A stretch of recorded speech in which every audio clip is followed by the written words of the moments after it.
అందరికీ నమస్కారం అండి. వాసవి ఇంటర్నేషనల్ సేవా ఛానల్ని ఆదరిస్తున్న, చూస్తున్న, సబ్స్క్రైబ్ చేస్తున్న, ఫాలో అవుతున్న ప్రతి ఒక్కరికి కూడా పేరు పేరున ధన్యవాదాలు. మా ఈ ఛానల్ తరపున ఈరోజు ఒక ముఖ్యమైన వ్యక్తిని మేము కలవడానికి వచ్చాం. మైలవరం వాస్తవ్యులు, సర్వీస్ అంటే ముందుంటారు. ఆ మహాసభకి ఎంతో కృషి చేసి ఒక స్థాయికి తీసుకొచ్చిన వ్యక్తి జోరకంటి ప్రసాద్ గారు. మహాసభలో పెద్దగా పరిచయం చేయాల్సిన వ్యక్తి అయితే కాదు, ఎందుకంటే తనకంటూ ప్రత్యేక స్థానాన్ని ఏర్పరచుకుని ఎంతోమంది సభ్యుల్ని జాయిన్ చేసి చాలా సర్వీస్లో ముందుంటారు. మహాసభకి శాశ్వత కౌన్సిల్ సభ్యులుగా ఉండి, అలాగే మైలవరానికి ఓల్డ్ స్టూడెంట్స్ ట్రస్ట్ అని ఒక ట్రస్ట్ నడుపుతున్నారు. దానికి సెక్రటరీగా ఉండి ఎంతోమంది విద్యార్థులకి రోల్ మోడల్గా తనకంటూ హెల్ప్ చేస్తూ ఉన్నారు. ఈరోజు మన ఛానల్కి అతిథిగా వచ్చిన మన ప్రసాద్ గారికి మీకు ముందుగా ధన్యవాదాలు సార్. సార్, మీరు ఆంధ్రప్రదేశ్ ఆరువైశ్య మహాసభకి అంటే మీరు ఎలా వచ్చారు? మిమ్మల్ని ఎవరన్నా ఇంట్రొడక్షన్ చేశారా, మీరే వచ్చారా? ముందుగా మా గురుదేవులైనటువంటి శ్రీ చలవాది జమలయ్య గారికి నా నమస్కారాలు తెలియజేస్తున్నాను. నాకు విద్య నేర్పించి ఈ సమాజంలో నాకంటూ గుర్తింపు తీసుకొచ్చినటువంటి వ్యక్తి మా జమలయ్య గారు. నేను ఆయన స్ఫూర్తితోనే ఈ రోజున కృష్ణా జిల్లా ఆర్యవైశ్య సంఘం అధ్యక్షుడిగా కానివ్వండి, మహాసభలో శాశ్వత కౌన్సిల్ సభ్యులుగా కానివ్వండి, అట్లాగే పూర్వ విద్యార్థుల ట్రస్ట్కి నేను సెక్రటరీగా చేయటం కానివ్వండి, అనేక సేవా కార్యక్రమాల్లో నాకు ఆయనే స్ఫూర్తి, ఆయనే నాకు అన్ని అండదండలుగా పైనుండి ఆశీర్వాదాలు అందించుతున్నటువంటి వ్యక్తి మా గురువు గారు శ్రీ చలవాది జమలయ్య గారు. సరే, ఈ రోజున నేను ఆంధ్రప్రదేశ్ ఆర్యవైశ్య మహాసభ నందు సభ్యులుగా చేరటానికి ప్రధానమైన కారణం మా గురువుగారే. అయితే ఆ రోజున నాకు సహజంగా నా చిన్నప్పటి నుండి కూడా సేవాభావం, సేవా కార్యక్రమాల్లో ఎంతో కొంత నా వంతు చెయ్యాలి అని, నా వంతు బాధ్యతగా, లేకపోతే నేనేదో చేయాలనే తపన ఉన్నటువంటి వ్యక్తిని. అందువలన ఈ ఆర్యవైశ్యులు, పేద ఆర్యవైశ్యులు కానివ్వండి, ఇంకా సామాజికంగా వెనకబడినటువంటి ఆర్యవైశ్యులు కానివ్వండి, ఈ సమాజం అంటే ఏంటో తెలియనటువంటి ఆర్యవైశ్యులు కానీ, వీళ్ళందరూ ఈ సమాజంలో ఉండటం వలన నేను దానికి బదులుగా నేను మహాసభలో చేరటం జరిగింది. ఆ విధంగా నేను చేరటం వలన పేద ఆర్యవైశ్యులకు విద్యా వైద్య సంక్షేమ కార్యక్రమాలకి నా వంతు, నా ద్వారాగా సహాయ సహకారాలు అందించడానికి నాకు ఒక ఛానల్గా దొరికింది. ఆంధ్రప్రదేశ్ ఆర్యవైశ్య మహాసభలో జిల్లాల వారీగా కృష్ణా జిల్లా ఆర్యవైశ్య సంఘం, అట్లా జిల్లాల వారీగా ఉన్నటువంటి కృష్ణా జిల్లా ఆర్యవైశ్య సంఘం, అర్బన్ జిల్లా ఆర్యవైశ్య సంఘం, కృష్ణా జిల్లా ఆర్యవైశ్య సంఘం రెండు కూడా ఉమ్మడిగా ఉండేవి. ఉమ్మడిగా ఉన్నప్పుడు బైన వీర రాఘవరావు గారు అధ్యక్షులుగా కొనసాగారు. ఆనాడు దర్శి వెంకట నరసింహారావు గారు, గుడివాడ వాస్తవ్యులు, వారు పోరాడి కృష్ణా జిల్లా ఆర్యవైశ్య సంఘం ఏర్పాటు చేయడం జరిగింది. ఆనాడు మరి వారికి ప్రధాన కార్యదర్శిగా చింతా పిచ్చయ్య గారు, గుడివాడ వాస్తవ్యులే. అట్లాగే తదితర ఆర్యవైశ్య ప్రముఖులతోటి మరి ఒక కార్యవర్గాన్ని ఏర్పాటు చేసుకొని దీన్ని విస్తరించాలనే ఉద్దేశంతో అందులో భాగంగా మైలవరం రావటం. మైలవరం వచ్చిన సందర్భంలో 17/6/91 అప్పుడు మీరు మైలవరంకి వచ్చారు. 17/6/91 దర్శి నరసింహారావు గారు అధ్యక్షతన కొంతమంది ఆర్యవైశ్య ప్రముఖులతోటి, చింతా పిచ్చయ్య గారు ప్రధాన కార్యదర్శిగా, కొంతమంది ఆర్యవైశ్య ప్రముఖులతోటి కారులతో వచ్చి మైలవరంలో రామాలయం నందు ఈ మెంబర్షిప్ డెవలప్మెంటు, అలాగే మండల సంఘాల ఏర్పాటు, ఇవన్నీ కూడా చేయటానికి వచ్చారు. చేయటానికి వస్తే అప్పుడు వారు మరి ఇక్కడ లోకల్గా ఉన్నటువంటి వాళ్ళతో సమావేశం ఏర్పాటు చేయడం జరిగింది. ఆ సమావేశంలో 17/6/91 నాకు మెంబర్షిప్గా ఆంధ్రప్రదేశ్ ఆర్యవైశ్య మహాసభ, అందులో నేను సభ్యుడిని అయ్యాను. ఆంధ్రప్రదేశ్ ఆర్యవైశ్య మహాసభ ఒకసారి తీసుకుంటే మెంబర్షిప్ జిల్లాకి, మండలానికి, గ్రామానికి అన్నిటికి కూడా ఒకే మెంబర్షిప్ సరిపోతుంది. అది ఆ రోజున 150 రూపాయల సభ్యత్వం. రూపాయల సభ్యత్వంలో 25 రూపీస్ మెంబర్షిప్ చేర్పించిన వాళ్ళకి ఖర్చుగాను మిగతా రూపాయల ఫిక్స్డ్ డిపాజిట్ రూపంలోనూ ఏర్పాటు చేయడం జరిగింది. ఆ రోజున దర్శి వెంకట నరసింహారావు గారు ఈ జిల్లా కృష్ణా జిల్లా ఆయుర్వేద సంఘాన్ని తీసుకురావడానికి చాలా కష్టపడి అప్పుడు కృష్ణా జిల్లాలో 1700 మంది మెంబర్షిప్ ఉన్నారు, మహాసభ మెంబర్షిప్ ఉన్నారు. దాని మెంబర్షిప్ డెవలప్ చేస్తూ మండల సంఘాలు ఏర్పాటు చేస్తూ ఆయన కృషి చేశారు బాగా గట్టిగా.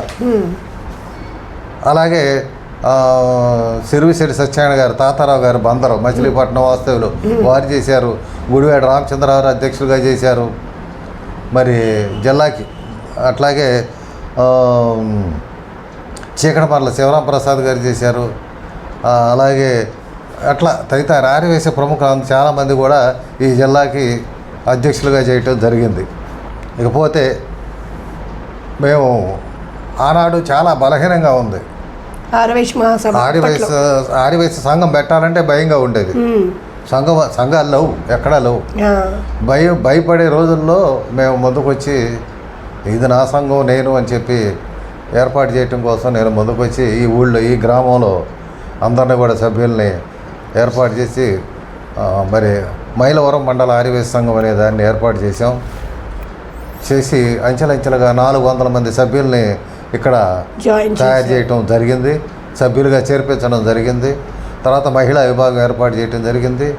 అలాగే జిల్లాలో 1700 మంది సభ్యులు ఉన్నటువంటి కృష్ణా జిల్లా ఆర్యవేశ సంఘం నేను 2014కి 12,500 సభ్యత్వాన్ని తయారు చేసి ఏర్పాటు చేయటం అయింది. అట్లాగే ఎక్కడికి వెళ్ళినా కూడా రాజకీయ నాయకులు కానివ్వండి, లేకపోతే ఇంకెవరన్నా కానీ జాతిపిత నాయకులను మర్చిపోయారు. జాతిపిత నాయకులు విగ్రహం కావాలంటే దొరకని పరిస్థితి అప్పట్లో. ఆ రోజున మహాత్మా గాంధీ గారు కానివ్వండి, పొట్టి శ్రీరాములు గారు కానివ్వండి, జవహర్లాల్ నెహ్రూ గారు కానివ్వండి, ఇలాంటి పెద్ద మహానాయకులు ఈ దేశానికి సేవ చేసినటువంటి మహానాయకులకి మేము ఎవరన్నా ఒక నాయకుడు వచ్చి కానీ లేకపోతే ప్రముఖులు వచ్చి కానీ దండేయాలంటే లేని పరిస్థితి, విగ్రహాలు లేని పరిస్థితి. దాన్ని పురస్కరించుకొని నేను ఘంటసాల భరతుడు పామరు వాస్తవ్యులు మేమిద్దరం కూడా జిల్లా మొత్తం విస్తృతంగా పర్యటించి ఫస్ట్ ఆగిరిపల్లిలో మహాత్మా గాంధీ పొట్టి శ్రీరాములు గారి విగ్రహాలను ఏర్పాటు చేయటం, 2 మైలవరంలో నూజివేడి రోడ్డు అంటారు దీన్ని, నూజివేడి రోడ్లో అమ్మవారి యాప్ చెట్టు అని ఉంటుంది, అక్కడ మహాత్మా గాంధీ పొట్టి శ్రీరాములు గారి విగ్రహాలు ఏర్పాటు చేయటం. అట్లా జిల్లా మొత్తం మీద దాదాపు 35 చోట్ల మహాత్మా గాంధీ పొట్టి శ్రీరాములు గారి విగ్రహాలు ఏర్పాటు చేయటం. ఈ రోజున ప్రతి నాయకుడు కూడా వచ్చి ఆయనకి దండ వేయటం, నివాళులు అర్పించడం, క్యాలెండర్ ఆఫ్ ఈవెంట్స్ చేయటం, ఇవన్నీ కూడా జరుగుతున్నాయి. ఏ కార్యక్రమం మేము చేసినా కూడా, మేము పిలవపోయినా కూడా నాయకులు వచ్చి మహాత్మా గాంధీ జయంతి అంటే గాంధీ గారి విగ్రహాన్ని దండ వేయటం, నివాళులు అర్పించడం, పొట్టి శ్రీరాములు గారికి నివాళులు అర్పించడం, ఇట్లా ఈ విధమైనటువంటి కార్యక్రమం జిల్లా మొత్తం కూడా జరుగుతూ ఉంది. అట్లా ఆ విధంగా మేము చాలా కార్యక్రమాలు చేయటం జరిగింది. అనేక చోట్ల మండల సంఘాలు ఏర్పాటు చేయటం, వాళ్ళని చైతన్యవంతులను చేయటానికి రాజకీయ శిక్షణా శిబిరాలను ఏర్పాటు చేయటం, అలాగే విద్య వైద్య సంక్షేమ కార్యక్రమాల్లో కూడా మా వంతు పాత్రను నిర్వర్తించి వాళ్ళందరూ కూడా ఆ మండలంలో ఉన్నటువంటి ఆర్యవైశ్యులు అందరూ కూడా మా సహకారాలు అందించి మంచి కార్యక్రమాలు చేయడానికి దోహదపడ్డారు. విద్యకి ఎడ్యుకేషన్కి వచ్చేవరకల్లా జిల్లాలో ఉన్నటువంటి పేద విద్యార్థులకి ఆర్థిక సహకారం అందించడం దాతల సౌజన్యంతో, రాజకీయ శిక్షణలు గ్రామ స్థాయి నుండి గ్రామ వార్డు నుండి ఒక ఎమ్మెల్యే స్థాయి ఎంపీ స్థాయి అవ్వటానికి రాజకీయ శిక్షణా శిబిరాలను ఏర్పాటు చేయటం, విద్య వైద్య సంక్షేమ కార్యక్రమం ఎక్కడైతే పేదవాడు ఉన్నాడో వాడి జిల్లా సంఘానికి కనుక అప్లై చేసుకుంటే మా వంతు సహకారంతో జిల్లా సంఘంలో సంక్షేమ కార్యక్రమాలకు పెద్దపీట వేసినటువంటి కృష్ణా జిల్లా ఆర్యవైశ్య సంఘం. ఈ విధంగా అనేకమైనటువంటి రీజియన్ కాన్ఫరెన్స్, జోనల్ కాన్ఫరెన్స్, ఈ విధంగా అనేకమైనటువంటి కార్యక్రమాలు చేస్తూ ముందుకు వెళ్ళాం. 2013-14లో నేను కృష్ణా జిల్లా ఆర్యవైశ్య సంఘ అధ్యక్షుడిగా పనిచేశాను. 2003-2005లో నేను జనరల్ సెక్రటరీగా పనిచేశాను. ఆనాడు హైదరాబాదు ముషీరాబాద్లో వైశ్య హాస్టల్ నిర్మాణం జరుగుతుంటే రాజమౌళి గుప్తా గారు మహాసభ అధ్యక్షుడిగా చేశారు. చేసిన తరుణంలో ఆయన అప్పుడు ఆ రోజున కాలేజీలు ఇంజనీరింగ్ కాలేజీలు తక్కువగా ఉన్నాయి, మన వాళ్ళు చదువుకునే వాళ్ళు ఎక్కువగా ఉన్నారు. ఆ పరిస్థితుల్లో హాస్టల్ సీట్లు దొరక్క ఇబ్బంది పడుతున్నటువంటి రోజుల్లో రాజమౌళి గుప్తా గారు ముందుకు వచ్చి మరొక హాస్టల్ నిర్మాణాన్ని నేను చేపడతానని చెప్పి ముషీరాబాద్లో ఆయన స్థలం కొని హాస్టల్ నిర్మాణం చేశారు. చేస్తే అప్పుడు మహాసభ అధ్యక్షుడిగా ఉండగా ఆయన మహాసభ అధ్యక్షుడు షూరిటీతోటి వాసవి బ్యాంకులో లోన్ తీసుకొని దాని నిర్మాణం పూర్తి చేయడం జరిగింది. తరువాత కాలంలో ఆయన పదవీ కాలం అయిపోయిన తర్వాత దిగిన తర్వాత ఇంతలో వాసవి బ్యాంక్ కొలాప్స్ అవ్వటం, అప్పుడు చంద్రబాబు నాయుడు గారి గవర్నమెంట్ ఉన్నది. ఆ గవర్నమెంట్లో ఒత్తిడి చేయటం, వాసవి బ్యాంక్ నుండి లోన్ తీసుకున్నారు. వాసవి బ్యాంకు పబ్లిక్ ఫండ్స్ ఉన్నాయి కదా, మరి చాలామంది డిపాజిట్ల రూపంలో ఆ బ్యాంకులు వేసుకున్నటువంటి సభ్యులు ఒత్తిడి మేర కానివ్వండి ఏదైనా కానీ గవర్నమెంట్ ఒత్తిడి చేస్తే అప్పుడు రోసే గారు భుజస్కంధాల మీద వేసుకొని ఆనాడు నేను జనరల్ సెక్రటరీగా పనిచేస్తాను జిల్లా ఆర్యవైశ్య సంఘానికి. భుజస్కంధాల మీద వేసుకొని ఆయన అన్ని జిల్లాలు తిరుగుతూ ఆనాడు వాసవి బ్యాంకు రోసే గారు జిల్లాల పర్యటనలో భాగంగా కృష్ణా జిల్లా రావటం జరిగింది. దాని ప్రకారం ఒక షెడ్యూల్ తయారు చేసి ఆయన ఆ షెడ్యూల్ ప్రకారం జిల్లా మొత్తం తిరగటం. ఆ రోజున దాదాపు 35 లక్షల రూపాయలు వాగ్దానాలు తీసుకోవటం, కొంత భాగం కలెక్షన్ చేయటం, తర్వాత అంచెలంచెలుగా వాళ్ళు కలెక్షన్ చేసుకున్నారు. అది ఆ నిర్మాణానికి ఆ విధంగా జిల్లా ఆర్యవైశ్య సంఘం నుండి సహకారం కూడా అందించడం జరిగింది. ఇప్పుడు ఆర్యవైశ్య మహాసభలో జాయిన్ అవ్వాలంటే ఇప్పుడు మెంబర్షిప్ ఎంతండి, ఎంత కట్టాలి? ఇప్పుడు ప్రస్తుతం అయితే మహాసభ ఒడిదుడుగులుగా కొంచెం సరైనటువంటి నాయకత్వం లేక కొంచెం ఇబ్బందులు పడే పరిస్థితుల్లో టీజీ వెంకటేష్ గారి నాయకత్వంలో వారు భుజస్కంధాల మీద వేసుకొని మళ్ళీ మహాసభను ఒక ట్రాక్పై తీసుకురావాలనే ఉద్దేశంతో వారిని మళ్ళీ నూతన అధ్యక్షుడు యాజ్ పర్ బైలా ప్రకారం నూతన అధ్యక్షుడిని ఎన్నుకోవటం. వారు ప్రస్తుతం ఇప్పుడు మహాసభ 525 రూపాయలుగా నిర్ధారించడం జరిగింది. ఓకే మహాసభ. సార్, అలాగే మైలవరం ఓల్డ్ స్టూడెంట్స్ ట్రస్ట్ ఒకటి మీరు నడుపుతున్నారని విన్నాను. దానికి మీరు సెక్రటరీ కదా, అంటే ఈ ట్రస్ట్ తరపున మీరు ఏమేమి సేవా కార్యక్రమాలు చేస్తారండి? ఒక 12 మందితోటి మేము ఓల్డ్ స్టూడెంట్స్ అందరం కలిసి Mylavaram old student trust Mylavaram CMR Chalavadi Mallikarjunarao కళ్యాణ మండపనందు ఆఫీసు ప్రారంభోత్సవం చేయటం జరిగింది. అట్లాగే మేము ఇదే కార్యక్రమాలు విద్య, వైద్య, సంక్షేమం ఇలాంటి కార్యక్రమాలని చేస్తూ ముందుకు వెళ్ళడానికి ఒక 12 మందితోటి ట్రస్ట్ ఏర్పాటు చేయటం. అలాగే 2022 డిసెంబర్ 4వ తారీఖున బాపూజీ జిల్లా పరిషత్ హై స్కూలు ఏర్పాటు చేసి 75 సంవత్సరాలు పూర్తవుతున్న సందర్భంగా మేము ఒక మహా సమ్మేళనాన్ని ఏర్పాటు చేయటం జరిగింది. ఇక్కడ ఈ మైలవరంలో పెద్ద వాళ్ళు కూడా చదువుకున్నారు. డాక్టర్ లక్కిరెడ్డి బాలరెడ్డి గారు కూడా ఇక్కడే చదివారు. తర్వాత సోమన్ బాబు గారు కూడా ఇక్కడే చదివారు. ఇంకా అనేక మంది పెద్దలు, జస్టిస్ రామానుజం గారు కూడా ఇక్కడే చదివారు. ఈ విధంగా అనేక మంది పెద్దలు ఇక్కడ చదువుకొని ఉన్నత స్థాయిలో ఉన్నటువంటి పెద్దలు కూడా ఈ హై స్కూల్ నందు చదవటం జరిగింది. దాన్ని దృష్టిలో పెట్టుకొని ఈ రోజున నెలకోసారో 2 నెలకోసారో నిరంతరం మైలవరం ఓల్డ్ స్టూడెంట్ ట్రస్ట్ ఆధ్వర్యంలో సేవా కార్యక్రమాలు చేయటం జరుగుతూ ఉంది. కంప్యూటర్ ట్రైనింగ్ ప్రోగ్రాం జరుగుతూ ఉంది. పేద విద్యార్థులకు ప్రభుత్వ పాఠశాలలో చదువుకున్నటువంటి పేద విద్యార్థులకు కూడా స్కాలర్షిప్లు పంపిణీ చేయడం జరుగుతూ ఉంది. ఉత్తమంగా వచ్చినటువంటి వాళ్ళకి స్కాలర్షిప్లు పంపిణీ చేయడం జరుగుతూ ఉంది. దివ్యాంగులకు కూడా స్కాలర్షిప్లు పంపిణీ చేయటం ఉంది. ప్రతి 6 నెలలకు ఒకసారి మా trust and computer training program కంపల్సరీగా గత 4 సంవత్సరాలుగా మేము ఏర్పాటు చేస్తూనే ఉన్నాం, భవిష్యత్తులో కూడా చేస్తాం. ఇన్ని సేవా కార్యక్రమాలు చేస్తున్నారు కదండి, మీకు బాగా మనసుకి నచ్చిన అంటే ఈ ఓల్డ్ స్టూడెంట్స్ ట్రస్ట్ తరపున లేకపోతే మీకు మహాసభ తరపున కానీ మీకు బాగా నాకు మనసుకి నచ్చింది అన్న సందర్భం ఏమైనా ఉంటే మాతో పంచుకోండి.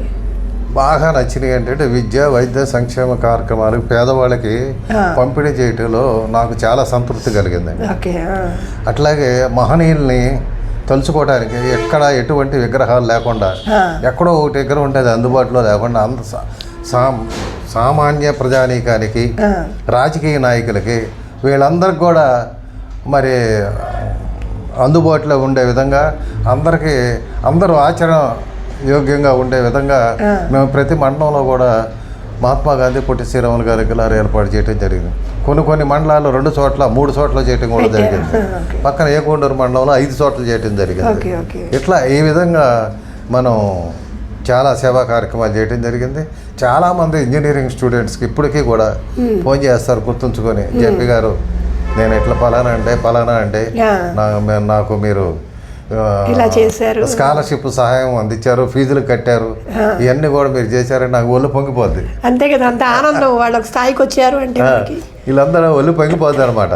గుర్తుంచుకొని మనకి ఫోన్ చేయడం కూడా గొప్పే ఒక రకంగా పొంగిపోద్ది. అట్లాగే నేను ఒకటే చెప్తాను అనమాట, మీరు లబ్ధి పొందారు, మీరు మళ్ళీ ఒక 10 మందికో 5గురికో 2కో 1కో మీరు హెల్ప్ చేయాలి. అంతే కదా, చేస్తే అట్లా పేదరికం అనేది ఉండదు. ఓకే, మంచి అలా ఆలోచన కూడా అట్లా ఉంటుంది అనే ఉద్దేశంతో అప్పుడు వాళ్ళకి స్కాలర్షిప్ ఇచ్చేటప్పుడు చేయటం జరిగింది. కొంతమంది ఆచరణలో ఉన్నారు, కొంతమంది తెలియక అట్లా ఉన్నారు.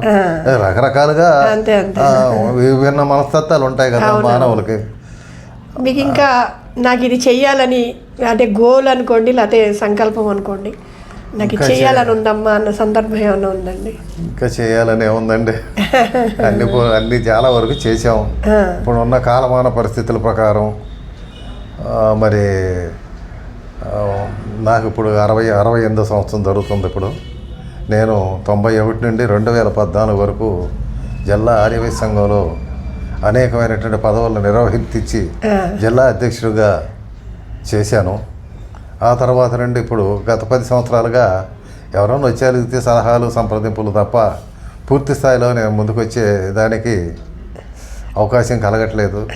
తర్వాత ఏమో నేను పిల్లలు 91లో మ్యారేజ్ అయింది, 91లోనే ఆర్యవైశ్య సంఘంలో రావడం జరిగింది. మధ్యతరగతి కుటుంబం. తర్వాత వాళ్ళు పిల్లలు బర్డ్స్ వచ్చిన తర్వాత పిల్లలు చదివించుకోవడం కానీ శ్రద్ధ వహించాల, వాళ్ళే శ్రద్ధతో చదువుకొని ఏదో వాళ్ళ జాబులు వాళ్ళు చేసుకుంటున్నారు. చిన్న అబ్బాయి బంగారపు షాప్ పెట్టాం మొన్న అక్టోబర్లో 23 అక్టోబర్లో బంగారు వ్యాపారం చేయడానికి మా అబ్బాయి చేస్తున్నాడు. ఆ విధంగా ఏదో వృధాభక్తిగా చేస్తున్నాను. స్థానికంగా ఉన్నటువంటి సంఘంలో ఎన్నో సేవా కార్యక్రమాలు అలాంటివి పిలుస్తూ ఉంటారు.